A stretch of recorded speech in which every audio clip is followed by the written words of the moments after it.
সর্ব অঙ্গে ব্যথা, আপনি ওষুধ দিবেন কোথা? এই উত্তর পতেঙ্গা হুসেন আহমদ পাড়া, এটা কি গ্রাম না শহর বলেন তো? এটা গ্রাম নাকি শহর? বাংলাদেশের সবচেয়ে ভাইটাল পার্ট বলা হয় এই সেক্টরটাকে, এই কাঠগড়, ইপিজেড, পতেঙ্গা, এই জায়গাটা হচ্ছে বাংলাদেশের চিটাগাংয়ের সবচেয়ে প্রাইম একটা লোকেশন। কেন?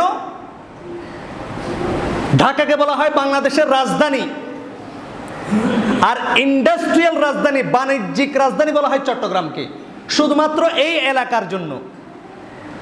কিন্তু আপনি অবাক হয়ে যাবেন, এই উত্তর পতেঙ্গা কাঠগড়বাসী নাগরিক সুযোগ সুবিধা থেকে বঞ্চিত।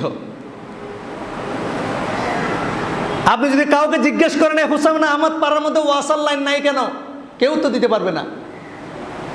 আপনি কাঠগড়ে যান, যদি বলেন এখানে ভবিষ্যতে নৌবাহিনী বা বিমান বাহিনীর একটা প্রজেক্ট রয়েছে, তাহলে গ্যাসের লাইন কি জন্য আছে?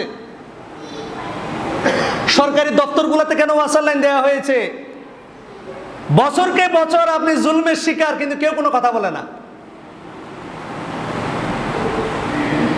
এটা কি আহলে হাদিস হানাফি বেরলবির দ্বন্দ্ব না? আপনি জুলুমের শিকার হচ্ছেন কিন্তু কথা বন্ধ। মানে বিষয়টা এমন যে আপনি এটাকে মেনে নিয়েছেন।